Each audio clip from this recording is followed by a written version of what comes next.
tarde. Meu nome é Pedro Tomé. Eu sou o tradutor do livro The Weary Blues, nesse projeto do PROAC, que eu traduzi como O Blues Macambúzio. Eu escrevi uma tese de doutorado sobre como traduzir Langston Hughes, que eu defendi já faz quase 10 anos, foi em 2017. Nessa tese, eu busquei identificar os elementos da musicalidade da poesia do Langston Hughes, e a partir daí eu pensei em como fazer traduções poéticas que levassem em consideração, sobretudo, esse aspecto, o da musicalidade, né? O que há de musical nos poemas de Langston Hughes e como lidar com isso musicalmente no contexto da tradução. E, nesse sentido, o projeto do PROAC, do qual eu e o Éder estamos participando, né? O Éder foi o proponente, e eu fui uma das pessoas que participaram. Esse projeto dialoga profundamente com a minha tese. Foi quase que um presente que o Éder me deu ao fazer esse convite, uma vez que é um projeto que vai além da textualidade estrita, né? Não se trata apenas de traduzir Langston Hughes no contexto da página escrita, mas de trazer a sua obra para o campo da performance, já que, no âmbito desse projeto, nós também musicamos os poemas dele traduzidos, formamos uma banda para isso, né? E executamos essas músicas ao vivo, no sábado retrasado, num show que nós realizamos aqui em São Paulo. E, portanto, esse projeto vai ao encontro do coração mesmo da minha tese. E, nesse sentido, eu gostaria de começar a minha fala aqui hoje citando um trechinho da minha tese, que é um trecho no qual eu aponto para duas características do modo de composição literária do Langston Hughes, como ele escrevia seus poemas, né? Então, nesse trecho, eu falo assim: Langston Hughes incorporou versos ouvidos nas ruas ao poema The Weary Blues. Langston Hughes tinha um ouvido muito atento à musicalidade das ruas. Ele, como o Éder colocou, nasceu na cidade de Joplin, que fica no estado do Missouri, ou seja, no coração dos Estados Unidos, na região bem central, né? E essa cidade fica relativamente próxima de Kansas City, que é a capital do estado do Missouri, né? Numa das viagens dele a Kansas City, ele, ainda criança ou adolescente, teria ouvido os versos de uma tal Weary Blues, uma canção cantada na rua por algum cantor ou um grupo de cantores. E esse tipo de escuta musical que ele tinha já desde a infância trouxe uma espécie de epifania que ele incubou dentro de si ao longo da sua maturação poética. O que eu quero dizer é que ele trouxe para a poesia aquilo que ele de fato ouvia nas ruas, nos cabarés, né? Já que, na época em que ele cresceu, nos anos 10, ainda não havia uma indústria fonográfica consolidada. Ou seja, a princípio, nós podemos concluir que Langston Hughes não teve contato com discos na sua infância e adolescência. O primeiro disco de blues é de 1920. É uma gravação da Mamie Smith, uma grande cantora de classic blues, né? Era o gênero musical das grandes cantoras de blues da época. Ou seja, da década de 20. Né? Essa indústria fonográfica que se consolidou em torno da música negra de então, que seria o blues e o jazz, isso ocorreu a partir da década de 20, quando Langston Hughes já tinha lá os seus 20 e poucos anos, né? É justamente a época em que ele publicou The Weary Blues. Portanto, ele cresceu tendo esse contato muito íntimo com o blues e o jazz, mas um contato direto, é isso que eu quero dizer, o contato através da performance, né? e não tanto da escuta musical através do gramofone ou da vitrola, né? Isso viria já nos anos 20, e é uma coisa que aconteceu concomitantemente ao próprio Harlem Renaissance, né? Essa consolidação da indústria fonográfica. Os anos 20 foram uma época de tremenda efervescência cultural, no mundo de maneira geral, né? No Ocidente, não apenas no Harlem, né? Mas o Harlem, sem dúvida, reflete isso. Os anos 20 são a era do jazz, por exemplo, né? Nós sabemos que na Europa, em Paris, por exemplo, havia um consumo desse tipo de música, do jazz, muito intenso. Alguns escritores dos Estados Unidos, inclusive, relatam isso, né? A gente sabe do Scott Fitzgerald, Ernest Hemingway, são caras que viveram em Paris nessa época e que travaram conhecimento direto com a tal da era do jazz, que tinha essa projeção internacional já naquela época, né? Em relação ao blues, eu costumo dizer que o Langston Hughes nasceu praticamente junto com o blues, no sentido de que o blues vinha sendo gestado ao longo da segunda metade do século XIX, mas ele só se consolidou enquanto canção, enquanto forma de canção, já do negro liberto, né, o negro pós-escravidão, ali nas décadas de 1880, 1890, só se consolidou enquanto canção nessa época, ou seja, um pouquinho antes de o próprio Langston Hughes nascer. Alguns dos cantores mais famosos de blues, por exemplo, nasceram na década de 1890. Então, num certo sentido, o Langston Hughes nasceu junto com essa geração, junto com a consolidação desse gênero musical. E ele trouxe o blues e o jazz para a poesia dele. Nós vamos ver como, né? Como que ele fez isso. Mas agora, continuando a citação, porque eu fiz uma enorme digressão, mas concluindo a citação da minha tese que eu comecei a fazer, tem um outro fato que me interessa a respeito de como Langston Hughes absorvia a musicalidade que chegava até ele, que é o seguinte: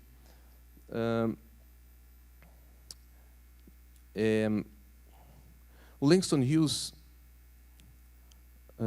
procedia muitas vezes como um cantador, uma espécie de menestrel, no sentido de que ele cantava para si mesmo os versos que ele estava compondo.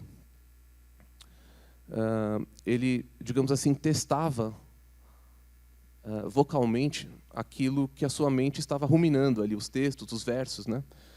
E isso quem revela é ele mesmo na sua autobiografia, chamada The Big Sea, o Grande Mar, né?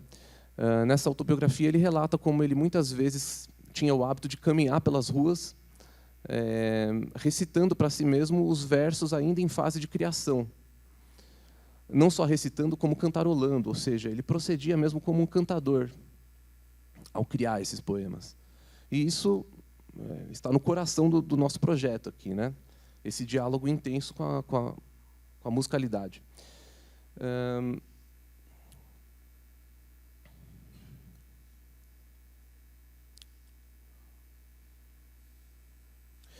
Eu vou ler agora o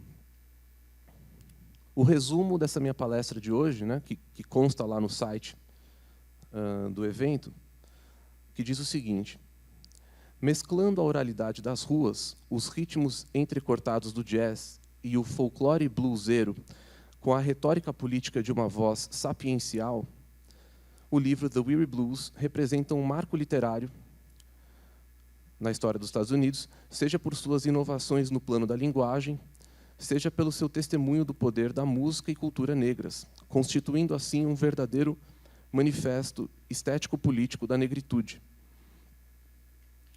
Quando eu afirmo que constitui um manifesto estético-político da negritude, eu gostaria de retomar aqui a citação que o Éder fez do ensaio The Negro Artist and the Racial Mountain, quando o Langston Hughes faz aquela famosa declaração, né, de que nós, artistas negros da atualidade, desejamos,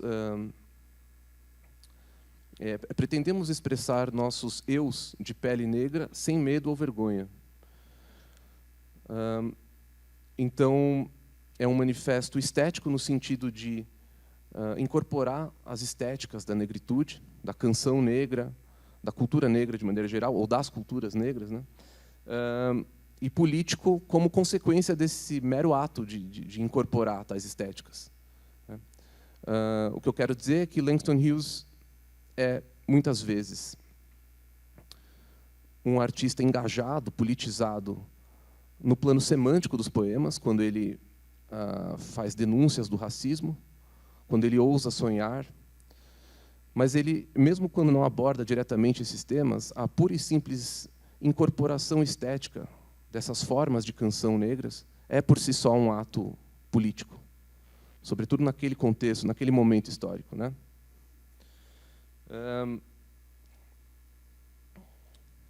Bem, aqui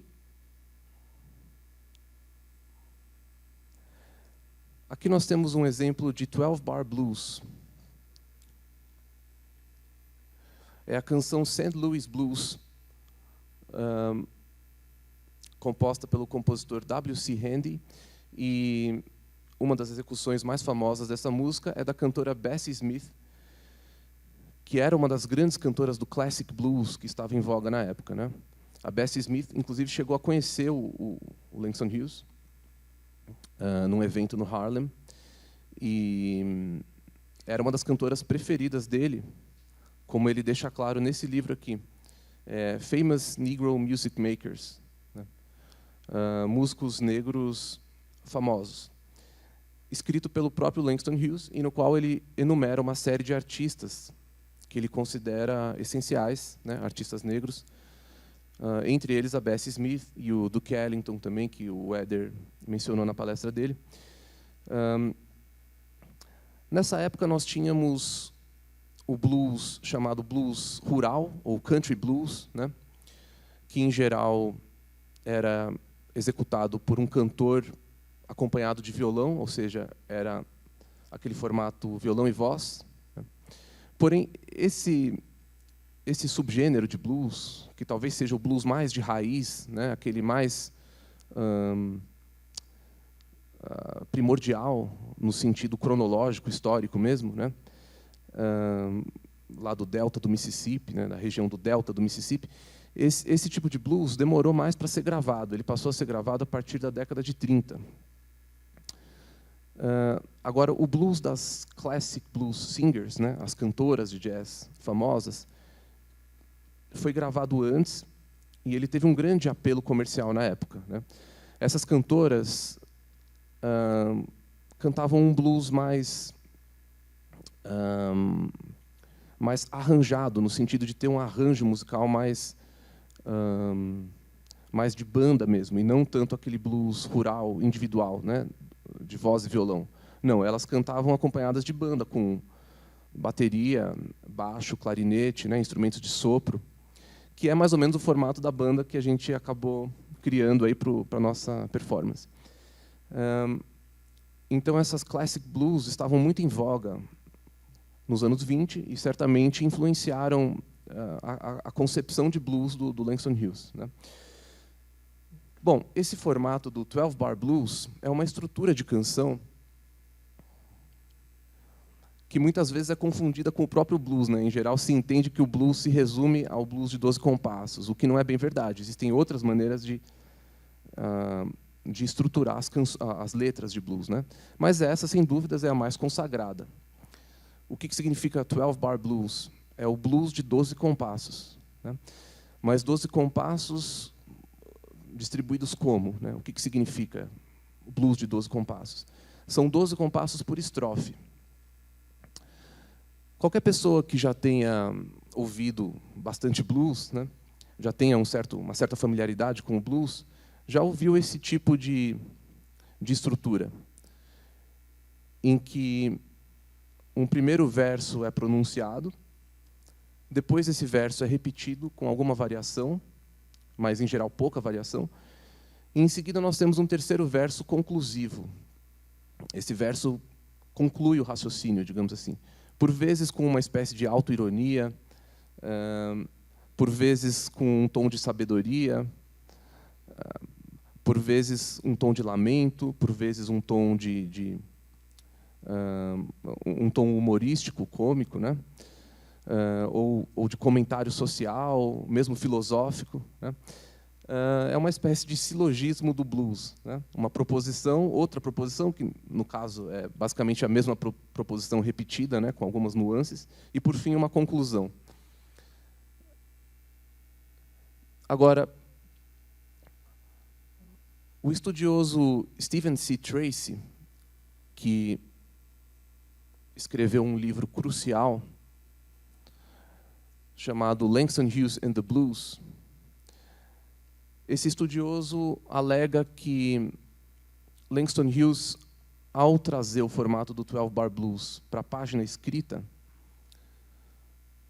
realizou uma cisão entre os versos. E de onde vem essa cisão, né? Por que Langston Hughes teria registrado aquilo que seriam 3 versos como 6 versos? Né? Porque, veja bem, essa estrofe que eu coloquei ali não é do Langston Hughes, é da canção St. Louis Blues, composta pelo W.C. Handy. Mas, se Langston Hughes tivesse registrado essa mesma estrofe como poema, ele provavelmente teria feito dessa segunda maneira como eu coloquei ali, ó. I hate to see, pausa, vai para o outro verso. The evening sun go down. I hate to see, pausa. The evening sun go down, pausa. It makes me think, pausa. I'm on my last go round. Vejam que são as mesmas palavras, apenas existe uma divisão de cada verso em 2 versos, que o Stephen Tracy chama de semiversos. Ele conclui que a maneira como Langston Hughes estruturou o 12-bar blues acabou criando essa estrutura dos semiversos. E por que Langston Hughes fez isso, né? Ele respeita justamente a pausa do canto. Porque quando os cantores interpretam uma canção como essa, eles não cantam de uma vez, I hate to see the evening sun go down, né, que seria o primeiro verso ali em cima.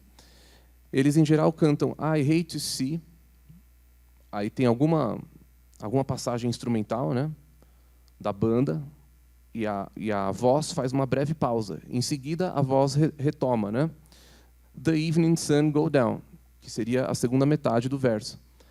Então vejam que Langston Hughes encontrou uma maneira de emular os efeitos da voz na página escrita.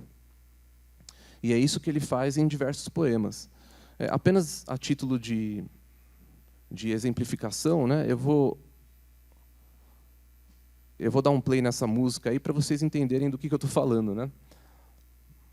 Às vezes fica meio abstrato apenas comentar uma canção, né? Então,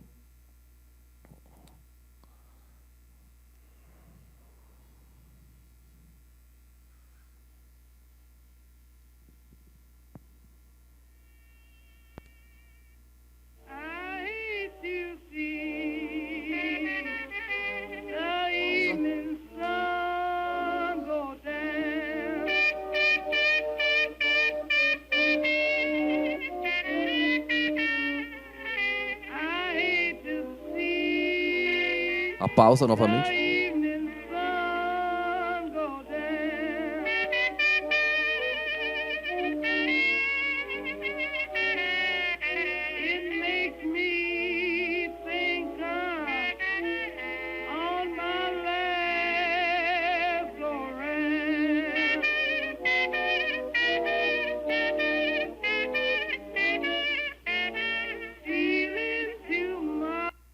Bem, então isso seria um típico blues da época. Agora vejamos aqui um exemplo de 8-bar blues. 8-bar blues seria o blues de 8 compassos, de maneira que em cada estrofe, então, nós teríamos essa duração de 8 compassos. Essa aqui é uma canção gospel, bastante tradicional, chamada Trouble in Mind. E nós vamos ouvir ela aqui na versão de um guitarrista chamado Lonnie Johnson, que foi contemporâneo do Langston Hughes E o Stephen Tracy afirma que esse cantor, Lonnie Johnson, seria uma espécie de Langston Hughes da música, que eles teriam uma grande afinidade em termos de sensibilidade poética, estética, musical, né? Só que o Lonnie Johnson era, de fato, um guitarrista e cantor, enquanto o Langston Hughes era um poeta da página escrita, mas que, como a gente está vendo, dialogava intensamente com a performance, né? Então vamos ver aqui.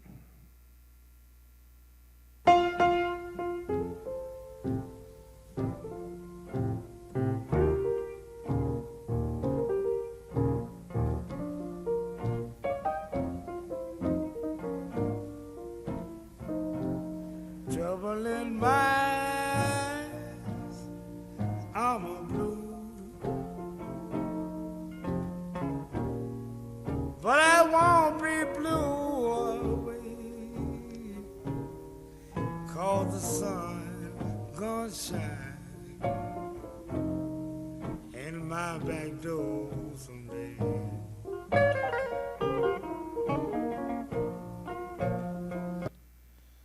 Aliás, para ser bastante correto aqui, não é apenas o Lonnie Johnson. Nós temos também aí o Otis Spann, que é o pianista que acompanhou a banda do Muddy Waters. Muddy Waters, para quem conhece blues, é praticamente o Luiz Gonzaga do blues, né? É um cara, assim, é uma figura absolutamente central, né?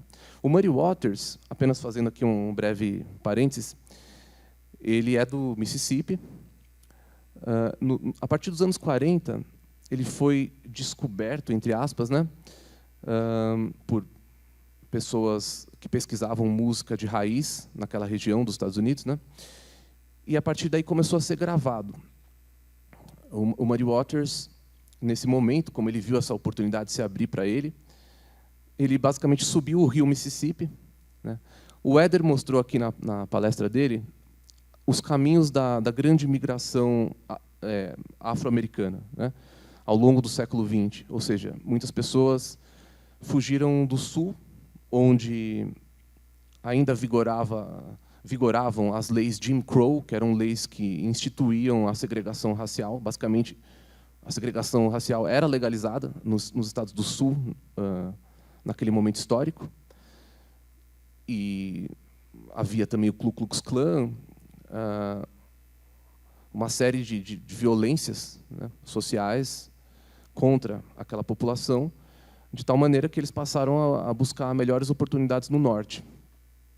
E um dos caminhos que muitos deles fizeram foi justamente subir o rio Mississippi. O rio Mississippi cruza os Estados Unidos de norte a sul, né? A foz dele é num estado bem ao norte, acho que é Minnesota, se não me engano. Desculpa, a foz não, a nascente dele, né? Ele nasce no norte e desce rumo ao sul, e a foz dele é justamente no delta, né, a região do delta do rio Mississippi, que é onde basicamente surgiu o blues, né? Tanto é que se fala em Delta Blues, né? Delta Blues é um gênero musical que seria esse blues mais de raiz, o country blues, né, tocado ali pelo Robert Johnson, por exemplo. Quem conhece blues também já ouviu falar do Robert Johnson, Son House, Charlie Patton. Todos esses trabalhavam em fazendas de algodão ali da região do Mississippi.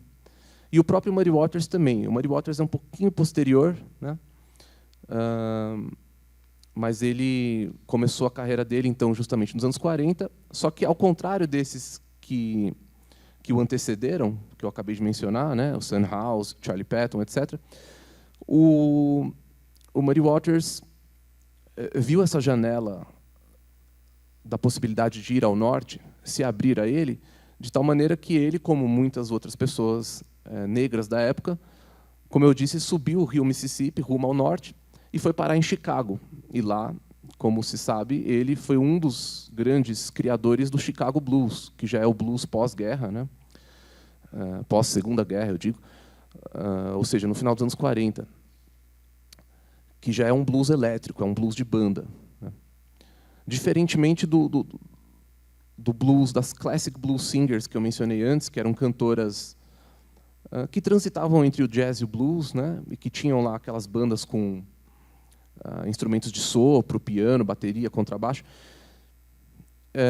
Diferentemente das classic blues singers, o blues de Chicago, né, do Muddy Waters, Howlin' Wolf e outros grandes nomes, Esse blues também era elétrico, mas ele tinha uma diferença estrutural muito profunda, que era a questão da guitarra, né? A guitarra passou a ser o instrumento central que acompanhava a voz, né? Então, o Muddy Waters, assim como o Robert Johnson, o pessoal mais das antigas do Delta do Mississippi, ele é basicamente um menestrel ali de violão e voz, né? Só que, no caso, guitarra elétrica e uma banda completa, com bateria, baixo, guitarra, etc. E isso é o Chicago Blues, que, por sua vez, teve uma ramificação, né? Uma série de ramificações musicais muito profundas. Inclusive, o próprio rock and roll surgiu, em parte, a partir do Chicago Blues, como a gente sabe, né? Mas, enfim, toda essa digressão a respeito do Muddy Waters, para dizer que um dos intérpretes aqui que a gente acabou de ouvir, o Otis Spann, que é um pianista, ele acompanhava o Muddy Waters, mas aqui, no caso, ele está acompanhando o Lonnie Johnson, que é um cara mais antigo, contemporâneo do Langston Hughes, e, na verdade, quem está cantando é o próprio Otis Spann, né? Nessa gravação aqui, o Lonnie Johnson está tocando só a guitarra mesmo. Mas eu vou colocar de novo para vocês ouvirem, para que a gente possa contar os compassos, de modo que faça mais sentido essa nomenclatura do 8-bar ou 12-bar blues, né? Por que são 8 ou 12 compassos, né? Então, vamos ouvir e tentar contar junto.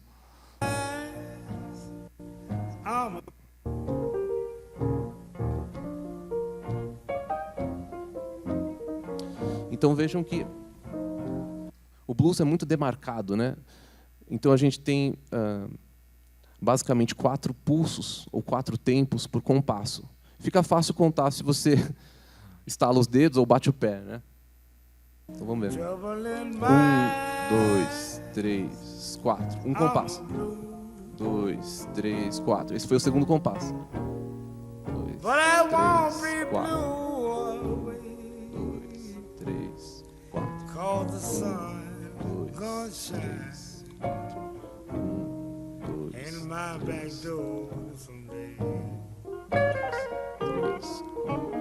1, 2, 3, 4. Aí já é outra estrofe. Aí ele já começa outra estrofe. Portanto, nós tivemos uma estrofe com a duração de 8 compassos. O finalzinho da estrofe, ou do 8-bar, é um finalzinho instrumental em que o pianista faz, ou o guitarrista faz, aquilo que é conhecido como turnaround. Turnaround é uma frase musical que dá ensejo à próxima estrofe, né, que virá em seguida. Então, uma canção como essa se estrutura toda em torno de estrofes de 8 compassos de duração. Enquanto que a outra, que a gente ouviu antes, é estruturada em torno de estrofes de 12 compassos de duração. Eu não vou voltar a ela para a gente contar. Eu acabei não fazendo esse exercício aqui com vocês na outra canção, mas quem se interessar depois pode procurar St. Louis Blues e fazer essa contagem, né? Então, agora, finalmente, nós chegamos ao Blues Macambúzio, que é o poema que dá título ao livro The Weary Blues. Este é o livro. Essa aqui é uma cópia facsimilar, né? É um facsímile da edição da época mesmo, lançada em 1926, portanto, está completando um século neste ano. E esse é o poema que dá título ao livro. Então, eu vou fazer uma rápida leitura do poema em inglês primeiro. The Weary Blues. Drone in a drowsy, syncopated tune, rocking back and forth to a mellow croon, I heard a Negro play. Down on Lenox Avenue the other night, by the pale dull pallor of an old gas light, he did a lazy sway, to the tune of those weary blues. With his ebony hands on each ivory key, he made that poor piano moan with melody. Oh, blues. Swaying to and fro on his rickety stool, he played that sad raggy tune like a musical fool. Sweet blues, coming from a black man's soul. Oh, blues. In a deep song voice, with a melancholy tone, I heard that Negro sing that old piano moan. Bem, aqui eu vou fazer uma pausa na leitura para contextualizar um pouco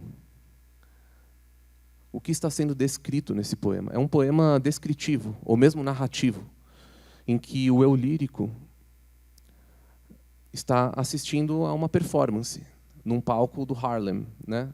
Mais especificamente, um cabaré na Avenida Lenox, naquele bairro, né? No bairro do Harlem. E ele estaria lá assistindo a essa performance de um cantor negro que toca piano, né? E notem que, logo no começo, nós temos uma grande ambiguidade sintática. Nos primeiros versos, quando ele afirma "Drone in a drowsy, syncopated tune, rocking back and forth to a mellow croon, I heard a Negro play." Vejam que nós temos dois versos que se iniciam com verbos no gerúndio, mas sem que fique claro quem é o sujeito desses verbos. Na tradução, eu escrevi assim: zunindo um zonzo e sincopado blues, balançando ao som de suaves murmúrios, ouvi um negro tocar. Bem, é claro que a interpretação mais natural é que o sujeito desses verbos seria o próprio cantor, né? Aquele que está tocando o piano e cantando, ele estaria zunindo um zonzo e sincopado blues e balançando ao som de suaves murmúrios, né? Mas, como nós temos esse verbo na primeira pessoa também, ouvir um negro tocar, a impressão que se tem é que o próprio eu lírico seria uma espécie de sujeito possível dessa sintaxe, né? É como se ele espelhasse, de alguma maneira, a performance do músico. Nós vamos ver que, ao longo do poema, se constrói uma relação de espelhamento muito profunda entre intérprete e plateia. Plateia, no caso, é o eu lírico, né, do poema. É como se um emulasse o outro. É como se os sentimentos do músico fossem tão profundos e fossem expressos de uma maneira tão convincente, tão envolvente, que o próprio eu lírico, de alguma maneira, passa a fazer parte da performance mesmo, passa a encenar, a interpretar aquele blues junto com o cantor. E por que eu fiz uma pausa justamente nesse verso aqui, né? Porque, em seguida, o Langston Hughes insere aí uma letra de blues, né? Não uma letra de blues que, de fato, exista previamente a esse poema, mas ele colocou dessa maneira, entre aspas, e com essa divisão em versos que parece remeter ao 8-bar blues, de propósito. Ele fez isso de propósito para dar a entender que essa é a canção que o músico estaria cantando naquela cena, né? Então, o músico canta: "Ain't got nobody in all this world, ain't got nobody but myself. I was gonna quit my frowning and put my troubles on the shelf." Que eu traduzi como: não tenho ninguém em todo o mundo, ninguém, só eu, aonde eu for. Mas vou desfranzir a testa e deixar de molho a minha dor. E como vocês verão daqui a pouquinho, quando nós musicamos esse poema, nós levamos em consideração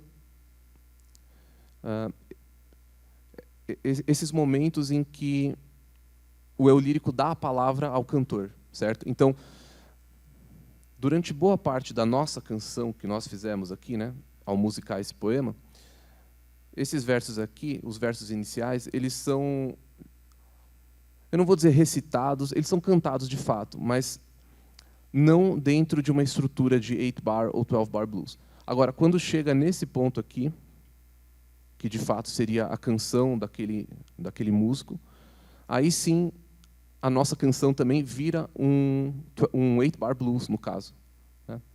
Vocês vão ver isso, vai ficar mais claro quando eu der um play na nossa canção aqui. Bom, daí em seguida o eu lírico retoma a narração dele, né? Ele fala assim: thump, thump, thump, went his foot on the floor. He played a few chords, then he sang some more. E aí já entra, ele até deu a deixa, né? Ele falou, then he sang some more, né? Quer dizer, então o cantor cantou mais um pouco. E o que ele cantou? Ele cantou dessa vez um 12-bar blues, né? Não mais um 8-bar. Vejam que... E aí, finalmente, eu faço uma conexão entre o que eu falei no começo sobre os formatos de 12-bar blues cantados e agora o 12-bar blues na página escrita, né? Como que o Langston Hughes trouxe isso para a poesia escrita? Dessa maneira. Ele poderia ter escrito I got the weary blues and I can't be satisfied em um verso só. Mas ele separou em dois, justamente para dar conta daquela pausa no canto a qual eu me referi antes, né? Aquela pausa em que a voz cede à banda, né? A banda passa a ocupar, a preencher a canção naquele momento. Mas é um momento breve, essa pausa é breve. E aí ele conclui o raciocínio no verso seguinte, né? Então ele tinha começado com I got the weary blues, né? Eu tenho o blues macambúzio, and I can't be satisfied. E nada me satisfaz. Aí ele repete, com uma pequena variação, porque dessa vez ele omite o sujeito, né? Em vez de falar I got, ele já começa com got. Got the weary blues and can't be satisfied. Eu tenho o blues macambúzio e nada me satisfaz. I ain't happy no more, and I wish that I had died. Não sou mais feliz não, queria só jazer em paz. E vejam que há um esquema de rimas também, né? Satisfied, naturalmente rima com satisfied, é a mesma palavra, e em seguida died, né? E aqui na tradução, satisfaz, satisfaz, paz. E por último, o eu lírico retoma a palavra e ele afirma: And far into the night he crooned that tune. The stars went out and so did the moon. The singer stopped playing and went to bed, while the weary blues echoed through his head. He slept like a rock or a man that's dead. Esse é o final da narrativa. Vejam que há uma espécie de narrativa aqui, né? Porque ele começa falando sobre esse cantor de blues num cabaré do Harlem, que de alguma maneira se envolve muito profundamente com a própria canção que ele está executando, o que não deixa de ser um ato de êxtase, por um lado. Tem alguma coisa de estática, no sentido de êxtase mesmo, nessa performance, mas, por outro lado, também tem um sofrimento por detrás disso, né? Existe um grande cansaço desse cantor. Afinal de contas, ele está cantando o weary blues. Weary é um sentimento de estar abatido, cansado, né? Enfastiado. E não por acaso, quando o cantor finalmente termina a sua performance, ele praticamente desmaia na cama, né? Ele sobe, e aí nós já não sabemos mais se isso está acontecendo de fato ou se é a imaginação do eu lírico, né? Porque como é que ele veria a cama daquele músico, né? Mas de alguma maneira ele vê, e ele afirma que o cantor parou de tocar o Weary Blues e finalmente se deitou e dormiu como uma pedra ou como um homem morto. Eu traduzi como dormiu feito uma pedra ou um defunto. E eu fiz isso para assegurar uma rima com profundo que se encontra ali no final do verso anterior, né?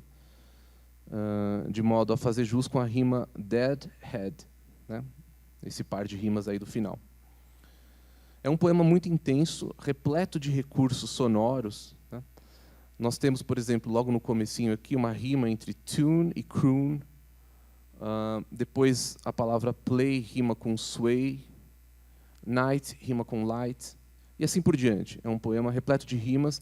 Ele não tem propriamente uma métrica no sentido estrito, né? No sentido de a quantidade X de sílabas por verso, né? Não é uma coisa tão bem delimitada assim, mas ele tem uma prosódia, ou seja, um ritmo, uma cadência de sílabas tônicas e átonas muito característica, muito marcante, né?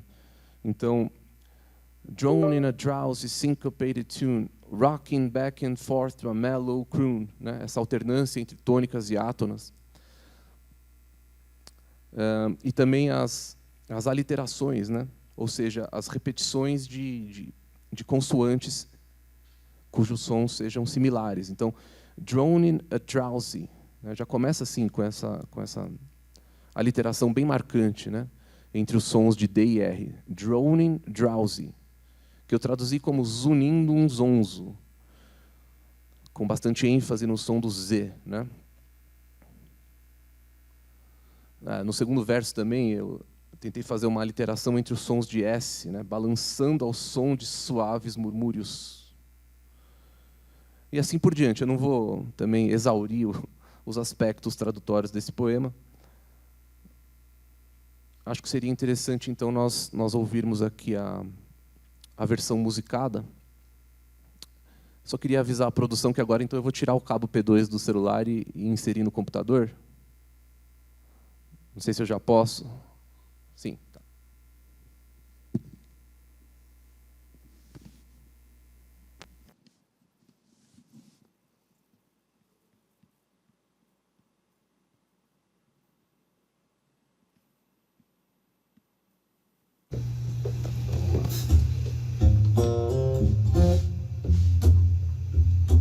Isso é uma gravação de ensaio, tá? Então não reparem na qualidade da gravação, mas é um dos ensaios que a banda fez antes do show.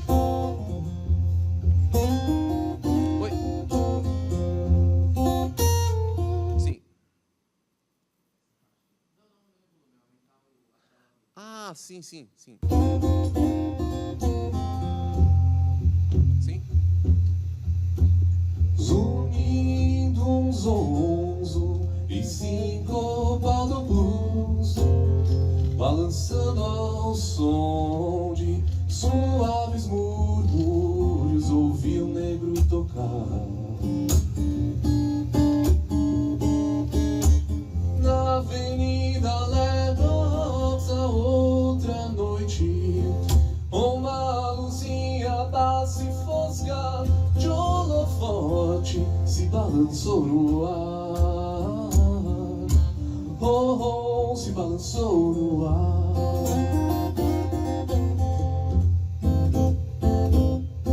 No limado do blues, matando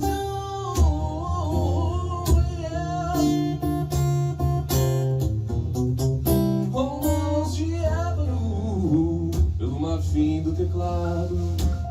Ele tirou do piano lamento cantado.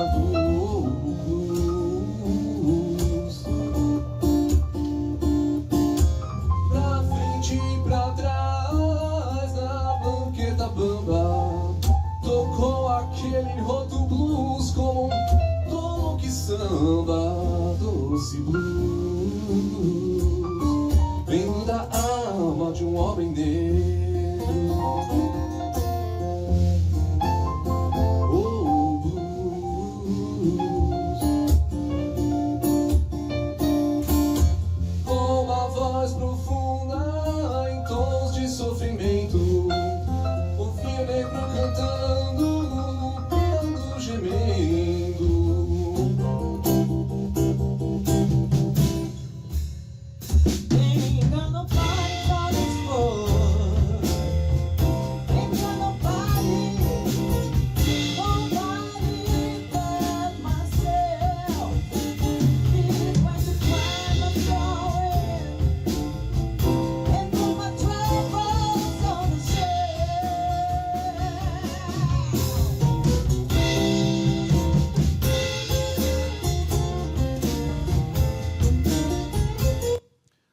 Eu já retomo a música, mas apenas para dar um pouco de contexto para vocês.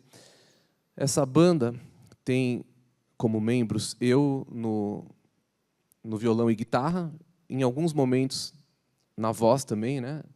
Então, nessa música, eu cantei até a parte em que começa o 8-bar blues. Daí, quem assumiu o vocal nessa parte foi a Negra Vatti, grande cantora, que é a lead singer da banda, né? A principal cantora. Nós temos ao piano o João Cirângelo, né, que pronuncia? Grande também, arranjador, compositor, instrumentista. Ele toca piano e guitarra na banda. nós temos a Venus Garland na bateria, a Laura Santos, né, Éder, no clarinete, e a Vanessa Ferreira no baixo, no contrabaixo acústico.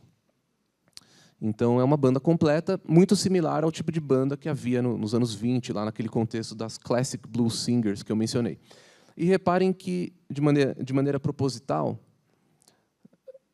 eu cantei os versos que seriam do eu lírico, e a Negravati cantou os versos que seriam do tal cantor de blues ao qual o eu lírico está assistindo, naquele cabaré do Harlem. Então, de alguma maneira, nós interpretamos os personagens aí. E nós resolvemos manter em inglês a parte dela. Enquanto eu cantei o poema traduzido, ela cantou na versão original, em inglês mesmo.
Agora vai começar o 12 Bar Blues em inglês.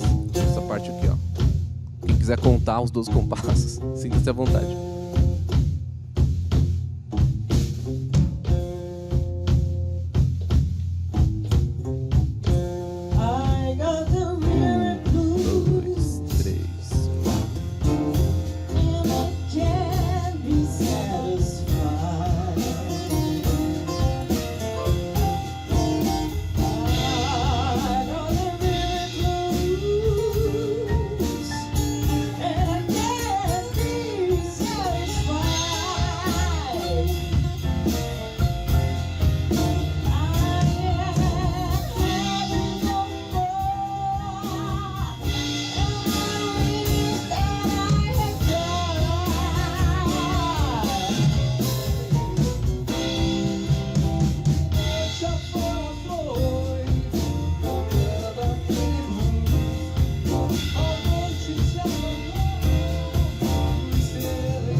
Dormiu feito uma pedra ou um defunto.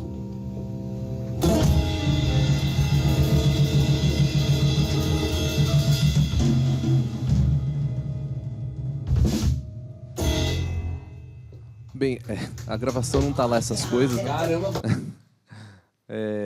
O meu microfone, inclusive, estava muito baixo, não deu para ouvir direito a parte final aí. Mas o que importa é demonstrar para vocês como nós musicamos esse poema no tom de Fá maior, utilizando uma série de características do blues, né? Sobretudo nessas duas estrofes, que são a do 8 Bar Blues e a do 12 Bar Blues. Bem, vamos em frente aqui. Eu vou falar agora do Harlem Night Club, que é, bom, assim como existem os poemas de blues, que são esses que, de alguma maneira, incorporam as estruturas do blues, ou as temáticas do blues também, né? existem também os poemas de jazz.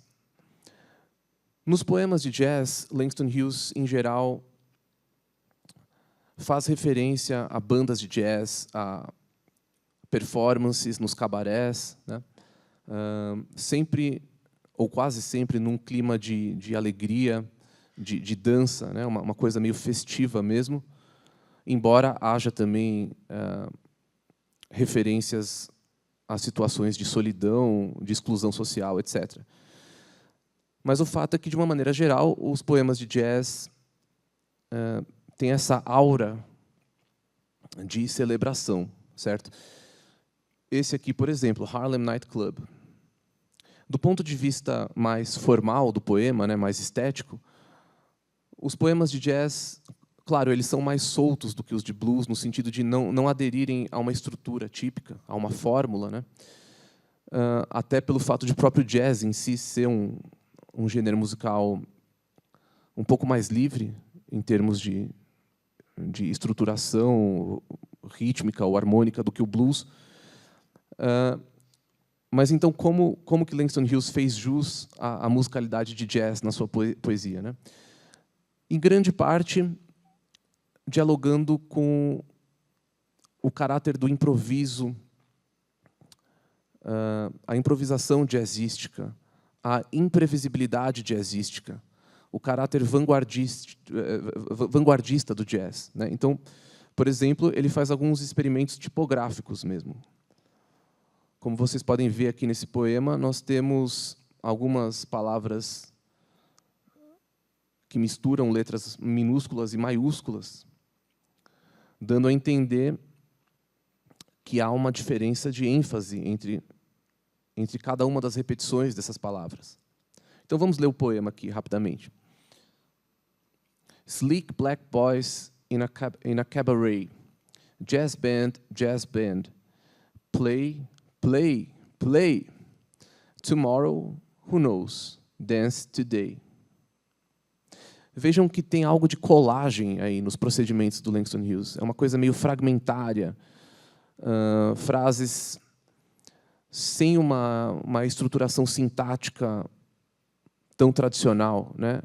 Às vezes o sujeito fica omisso, as frases têm reticências, terminam inesperadamente, recomeçam também de maneira súbita, inesperada. Isso tem tudo a ver com a dinâmica do jazz. White girls' eyes call gay black boys. Black boys' lips grin jungle joys. Dark brown girls in blonde men's arms, jazz band, sing Eve's charms. White ones, brown ones, what do you know about tomorrow, where all paths go? Jazz boys, play, play, play. Tomorrow is darkness, joy today. Bem, o poema descreve não só uma banda de jazz, como a plateia dessa banda, né? Que, no caso, é uma plateia dançante, que está ali num clima festivo, né? Com pessoas interagindo, se envolvendo de alguma maneira ao som daquela banda. Esse poema nós musicamos de uma maneira bastante jazzística também. E, do ponto de vista da voz, nós optamos por uma récita, uma declamação poética, no lugar de uma melodia mais bem definida. Ou seja, na prática, o resultado foi uma récita poética ao som de uma banda, certo? Vamos ouvir aqui brevemente, então, esse... Eu não vou colocar inteiro, mas pelo menos um trecho, só para que se tenha uma noção, porque o resultado, nesse caso, foi muito diferente do resultado da outra musicalização, que foi a do Weary Blues, né? Então, vejamos aqui. De novo, é uma gravação de ensaio, tá? Então, não reparem muito na qualidade.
por uma questão de tempo eu vou interromper aqui, mas deu para vocês sentirem o clima, né, do modo como nós musicamos esse poema.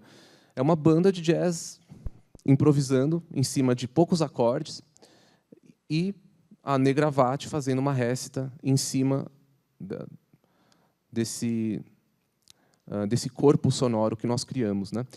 E, no caso, ela fez uma récita bastante teatral, no sentido de interpretar mesmo, vocalmente, as nuances textuais que o Langston Hughes colocou no texto e que eu tentei, de alguma maneira, emular na minha tradução.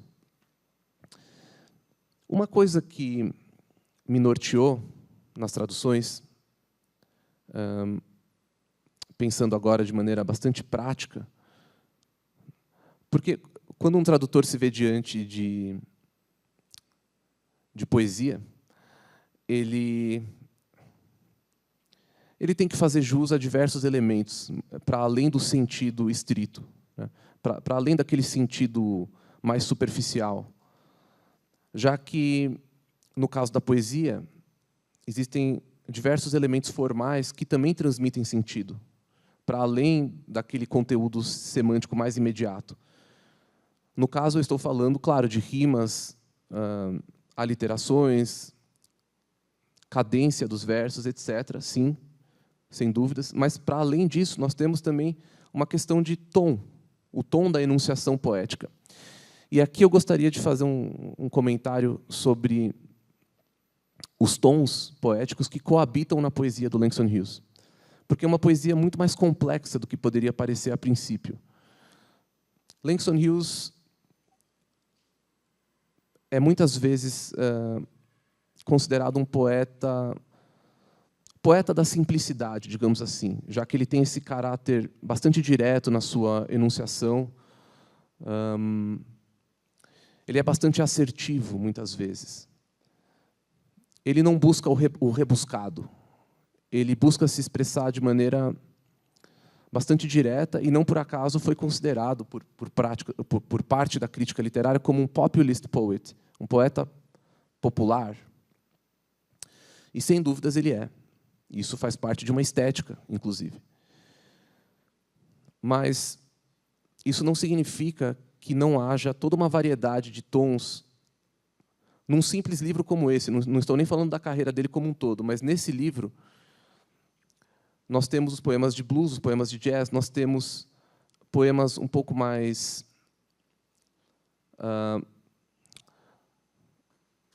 mais politizados de maneira explícita, né, como o Eu Também Canto a América, que encerra o livro. Mas também temos poemas com um tom quase solene, por vezes, um tom, um registro mais tradicionalmente literário mesmo. Nós temos diversos panoramas, não só do Harlem. Ao longo do livro, vão aparecendo poemas sobre, por exemplo, as viagens que Langston Hughes realizou pelo mundo a bordo de navios, né, como marinheiro. E lá pelas tantas ele começa a descrever paisagens marítimas, por exemplo. E ele faz isso de uma maneira, eu não vou dizer beletrista, parnasiana ou algo assim, mas, sem dúvidas, uma maneira mais tradicional do que a gente vê em poemas como esse. Então, ele não é necessariamente esse poeta das ruas, da oralidade, o tempo todo. E mesmo em termos de oralidade, existem diversas maneiras de trazer a oralidade para a página escrita. Seja emulando as canções, como ele faz nos poemas de blues, seja utilizando gírias, seja utilizando o socioleto do Black English. Black English seria, entre aspas, um dialeto, né? Mais precisamente seria um socioleto.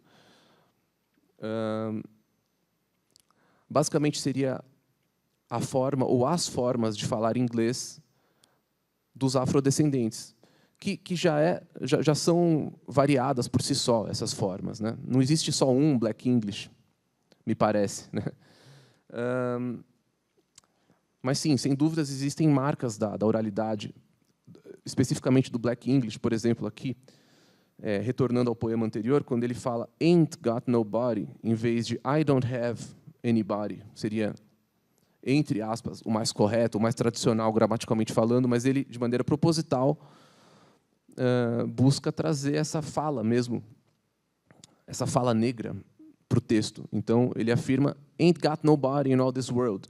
Soa muito mais natural, muito mais próximo, não só de uma canção de blues, como da fala de uma pessoa negra, como as que ele conhecia, seja no Harlem, seja em tantos outros locais onde ele viveu e que ele frequentou ao longo de sua vida. Nesse poema em particular, no Harlem Night Club, eu diria que não há o uso de gírias ou de Black English, mas existe uma notável jovialidade, digamos assim, no linguajar dele, nesse poema.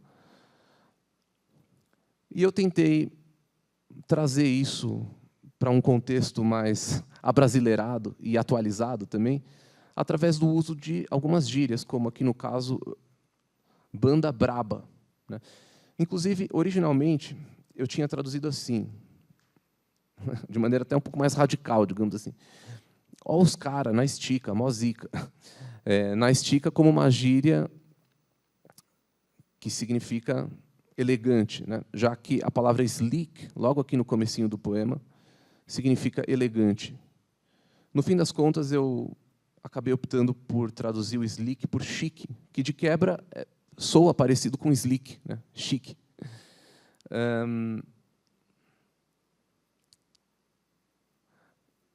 Então, mas sleek também pode significar algo como sagaz, perspicaz. Por isso que eu tinha traduzido como mozica, alguma coisa assim, como esses caras são muito, muito sabidos, muito, sei lá, muito experientes, né? E espertos mesmo naquilo que eles estão fazendo. Ou seja, uma banda muito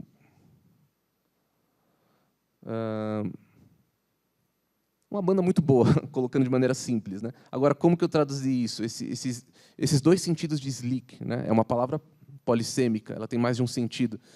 Por um lado, eu usei o chique, por outro lado, eu usei esse braba mesmo. É uma maneira de dizer, ó, essa banda é muito boa, os caras são sagazes, experientes. Agora, além de tudo, essa banda é preta, né? Ele usa a palavra black, então eu inseri aqui no meio preta. Acabou ficando assim, num cabaré, banda braba, preta, chique. Ficou um verso um pouco mais extenso do que o original, que é uma coisa que eu busquei evitar em muitos poemas, ou seja, evitar o excesso de sílabas extra em português para que o verso não ficasse discrepante em relação ao original, do ponto de vista de extensão mesmo, duração do verso. É uma coisa que eu busquei evitar ao longo do livro, né, que houvesse essa discrepância, mas em alguns casos eu me permiti escrever versos mais longos, como nesse, porque eu achei que seria muito importante dar conta dos dois significados de sleek. E aí eu tive que desdobrar em duas palavras, porque, a menos que alguém saiba, mas eu não conheço uma palavra em português que dê conta de chique, elegante, né, por um lado, e, por outro lado, sagaz, perspicaz, né? De qualquer maneira, eu fiquei satisfeito com o resultado e acho que, na voz da Negravaty, fez todo sentido também. Bom, é aquilo, eu poderia passar, sei lá, 40 minutos falando só sobre esse poema, mas acho que é melhor eu avançar, né? Eu não sei nem quanto tempo eu tenho ainda, produção.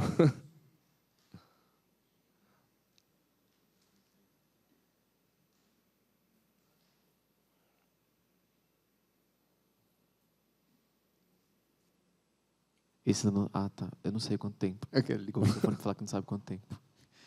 Mas eu não sei, acho que mais uns 15, 20? 15, 20 acho minutos? É isso, é. Tá bom. Só vou aproveitar que eu estou aqui no microfone, eu vou tirar uma... Não tirar uma dúvida. Acho que, na verdade, esse poema anterior do Clube do Harlem é interessante porque eu estava vendo alguns vídeos do Langston ontem e ele faz isso no Blues Macambúzio, né? A banda está tocando e eles estão... Exatamente. Ele está declamando e a banda está tocando, né? Então ele vai fazendo meio que nesse mesmo estilo. E eu tenho, na verdade, duas perguntas para você. A primeira é quando você fala sobre o o blues de 12 compassos e Sim. o de 8 compassos. Aham. Eles, na verdade, só são estruturas baseadas em compassos, ou eles trazem também com eles, por exemplo, um classic blues, a maioria deles vai ser 12. Ou o delta blues, a maioria vai ser 8. Assim, pensando nessa relação, ou é só o número de compassos mesmo? A grande maioria das canções de blues é 12 bar, não tem erro. Assim, mesmo blues muito diferentes, assim, se você pegar, sei lá, blues de bandas de rock mesmo, dos anos 70, 80, 90, o padrão que você vai encontrar ali é 12 bar. O padrão que você encontrava nas classic blues singers era 12 bar. O 8 bar, na verdade, é muito excepcional. É uma coisa que o Langston Hughes, por ter um ouvido atento mesmo, detectou isso e trouxe para o texto, mas foi até raro, foi até difícil encontrar um exemplo de 8 bar blues para eu colocar aqui para vocês. Eu, de cabeça, só saberia mencionar 2 8 bar blues. Esse que eu mostrei, que é um gospel blues, né? E uma outra que é um standard, é uma canção muito regravada, que é Key to the Highway. Quem ouviu muito rock anos 70 talvez conheça, embora ela seja muito mais antiga, mas ela foi muito regravada por diversos artistas, e ela é um 8 bar blues também. Mas, de resto, eu não conheço nenhuma. Agora, o que existe também são canções de blues amorfas, vamos dizer assim, sem uma estrutura, que também é uma coisa um pouco mais rara de encontrar, mas existe. Canções em que as estrofes não seguem necessariamente um número fixo de compassos, entendeu?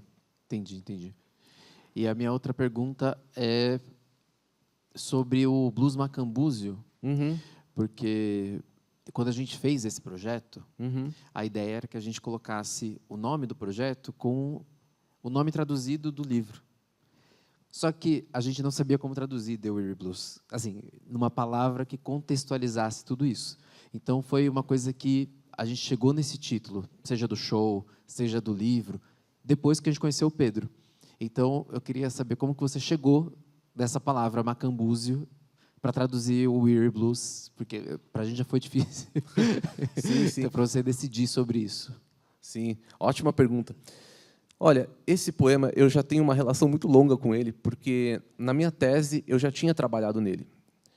De todos os poemas que a gente está, com os quais a gente está lidando agora nesse projeto do PROAC, de todos eles, só um eu já tinha lidado antes, que é justamente o The Weary Blues, porque na minha tese eu traduzi e musiquei ele. Inclusive, na minha tese eu entreguei um CD, junto com o texto, eu entreguei um CD com 5 músicas gravadas, né? 5 poemas transformados em música por mim na época. Um deles é o Weary Blues, que eu traduzi na ocasião como blues ruim. E eu acho que na época eu tive essa ideia por uma questão sonora, porque eu achei que ruim talvez soasse como weary, tendo em vista a sílaba tônica em i, né, esse som de i. Mas, com o passar do tempo, eu comecei a me arrepender um pouco dessa tradução, repensar. Arrepender é uma palavra forte, né? Mas assim, eu passei a repensar essa ideia, e quando surgiu a oportunidade de participar desse projeto, eu falei, não, vou retraduzir esse poema, não só o título, como todos os versos, eu vou repensar, fazer uma tradução mais interessante. Porque eu precisava de um título mais forte do que ruim, sabe? Ainda mais por ser o título do livro e de todo o projeto e tal. Aí eu comecei a buscar alguma palavra muito sonora para adjetivar o blues no título desse poema, né? E pensando no significado de weary, weary, claro, significa abatido no sentido de cansado, mas também de deprimido, melancólico, né? É um estado de melancolia, de apatia, né? Macambúzio não transmite necessariamente esse significado com exatidão, mas ele também transmite um estado da alma melancólico, né? E como o macambúzio é uma palavra que tem origem, tem uma possível origem em línguas bantas, né? Línguas africanas, assim, para ser bem honesto, a etimologia de macambúzio é um pouco obscura. Eu não consegui encontrar, fiz algumas pesquisas, não consegui encontrar exatamente qual seria a origem dessa palavra. Eu até comento isso no prefácio do livro, sobre a busca que eu fiz por essa etimologia, mas muitas pessoas entendem que, sim, ela teria uma origem em alguma língua banta. E eu achei que isso super tinha a ver, né, com Langston Hughes e tudo mais. Mas, de quebra, macambúzio tem uma sonoridade muito boa por si só, e, sobretudo, quando combinada com a palavra blues. Né? Blues, macambúzio, tem uma reverberação interna aí, né? Uma espécie de assonância, quase que uma rima, né, entre essas duas palavras. Então, foi por isso que eu optei pela palavra macambúzio. Esse foi o caminho. Agora, sobre o comentário que você fez a respeito da récita que o Langston Hughes faz com uma banda de jazz, eu não mencionei isso, mas, de fato, existe um disco que ele lançou em 1958, se não me engano. Eu tenho o CD, inclusive. Eu não trouxe hoje, mas eu tenho o CD. Se chama The Weary Blues, justamente. E, nessa banda, ele é acompanhado por músicos, assim, do mais alto escalão possível, tipo Charles Mingus no baixo. Né? Quer dizer, é uma tremenda banda de jazz. E a banda basicamente toca jazz enquanto ele recita os poemas. Ele não canta em nenhum momento, mas ele faz umas récitas. Então, sim, é similar a isso aqui que a gente fez nesse poema. Bom, eu acho que eu vou pular o Fantasia Blues por uma questão de tempo. Primeiro porque o Éder já abordou um pouco esse poema, né? Ele já mostrou as duas estrofes iniciais. Mas, além disso, o Fantasia Blues é basicamente um 12-bar. 12-bar blues, não tem muita novidade em relação ao que a gente já falou aqui. Bom, o Dream Variation, está até errado aqui, está no plural, mas, na verdade, é singular. Dream Variation. Esse é o poema que o Éder comentou, que foi musicado já na época do Renascimento do Harlem, por uma compositora negra de música erudita, Margaret Bonds, e que o Éder, de maneira magistral, interpretou exatamente essa composição dela ao vivo no nosso show. Né? Ele cantou em inglês, exatamente o poema do Langston Hughes, da maneira como foi musicado pela Margaret Bonds. Agora, a banda também produziu uma versão em português desse poema musicado, porém não da maneira como essa compositora erudita musicou. Não tem nada a ver. Na verdade, a gente fez uma versão gospel, mais ou menos um gospel blues, que eu vou mostrar um trechinho aqui, que é o nosso hit, né, Éder? Se alguma das músicas tem chance de fazer sucesso, provavelmente é essa. Let's que bora!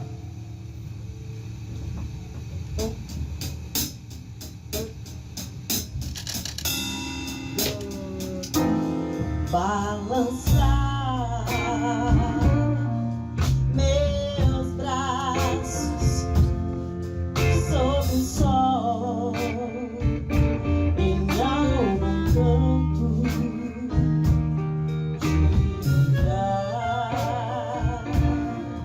e dançar até que acabe o dia branco. Então no ar fresco, ao pé de uma árvore, já de tardezinha, bem-vindo à noite e a sua cor, escura como a minha. Esse é o meu sonho.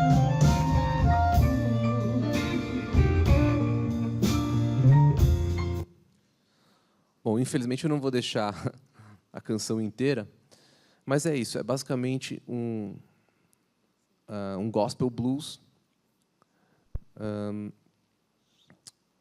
com uma melodia, né, e uma harmonia típicas de gospel. Né? Do ponto de vista de tradução, vejam que a poesia do Langston Hughes, como eu disse mais cedo, não é nada simples, apesar de, muitas vezes, receber essa adjetivação, né, de poesia simples. Mas tem uma série de nuances, de teias de significado por detrás daquilo que está mais na superfície. E quem percebe isso de maneira muito aprofundada é o tradutor, porque justamente você acaba lendo o mesmo poema 300 vezes e descobrindo coisas novas a cada leitura, né?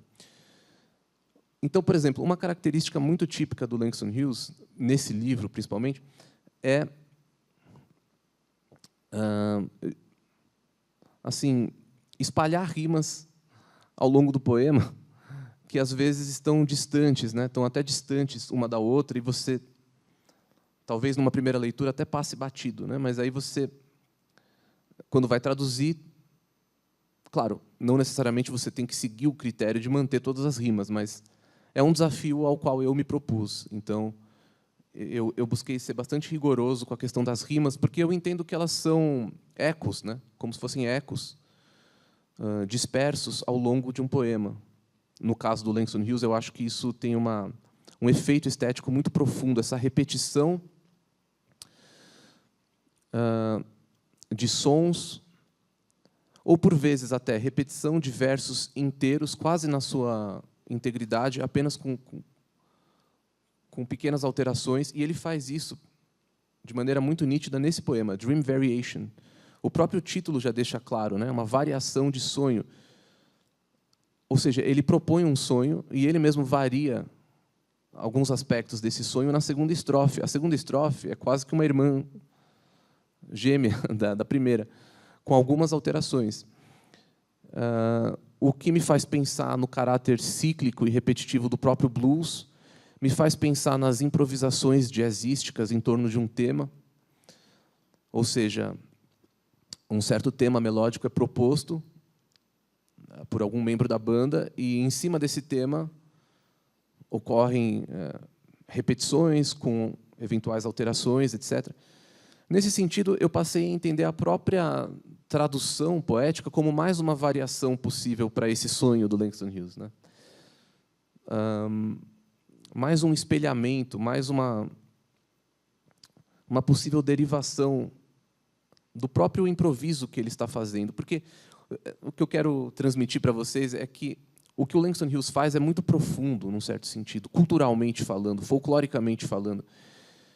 Alguns dos versos da Weary Blues, ele basicamente coletou do cancioneiro popular. Ele ouviu pessoas cantando na rua e coletou aquilo dos ares e jogou na página escrita. Assim como incontáveis bluesmen fizeram isso ao longo da história. Os compositores de blues retrabalham as tradições a cada vez que eles compõem e gravam uma canção. Até o conceito de original no blues é um conceito um pouco difícil de aprender, de definir. O que é absolutamente original, né, num gênero tão intertextual ou intermusical, falando de maneira mais precisa, no sentido de que sempre nós temos uma ideia sendo retrabalhada, né? Diversas canções, não se sabe de quem é a autoria original. Quem é o primeiro compositor de um grande standard do blues? Pode ser que haja o primeiro a gravar, né? O primeiro que registrou aquela composição, mas muito provavelmente ele coletou aquela composição, aquelas palavras do folclore popular, fez algumas alterações, misturou com outras estrofes de sua própria autoria. É assim que o blues funciona, basicamente, né? Enquanto poesia oral, poesia popular.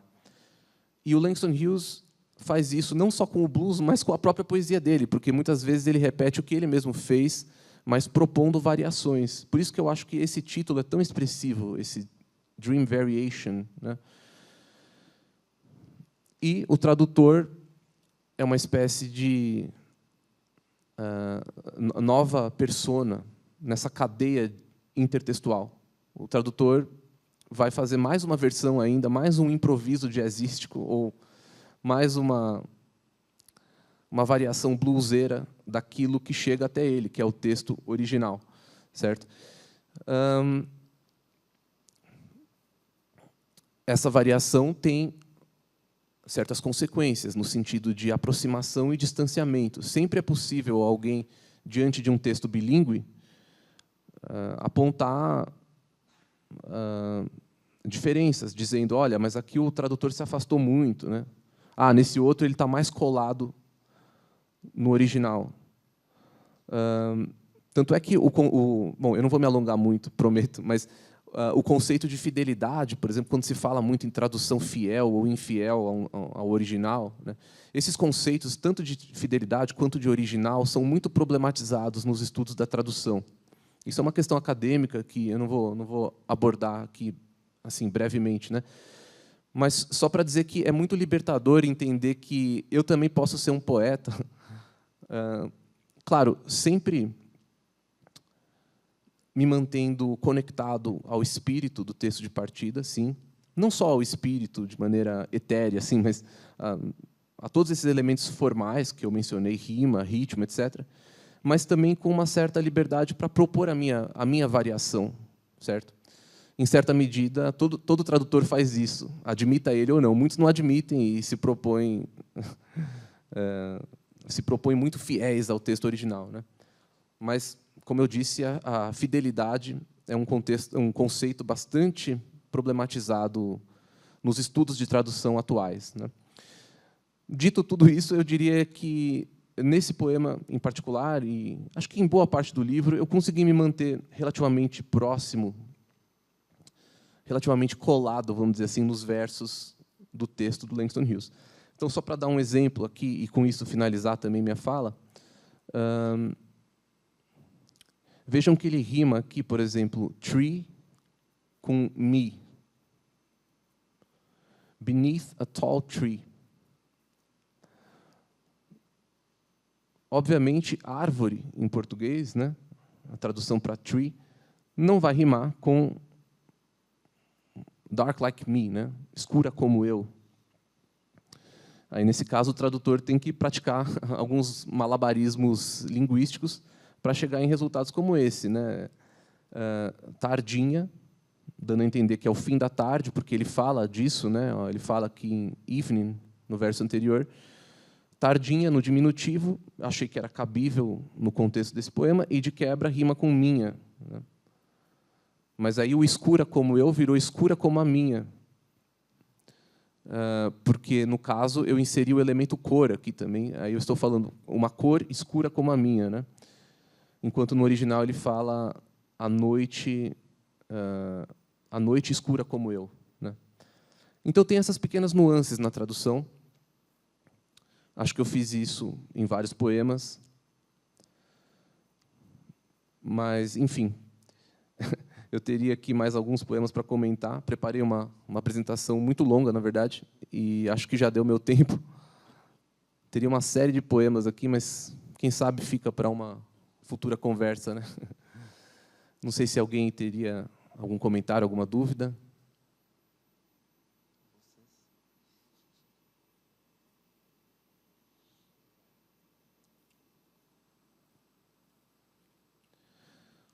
Bom, só para constar, então, o repertório da banda inclui esses poemas que eu já mencionei, também o Fantasia em Púrpura, que é esse aqui, Fantasy in Purple, no qual eu identifiquei um tom um pouquinho mais solene na oratória do Langston Hughes.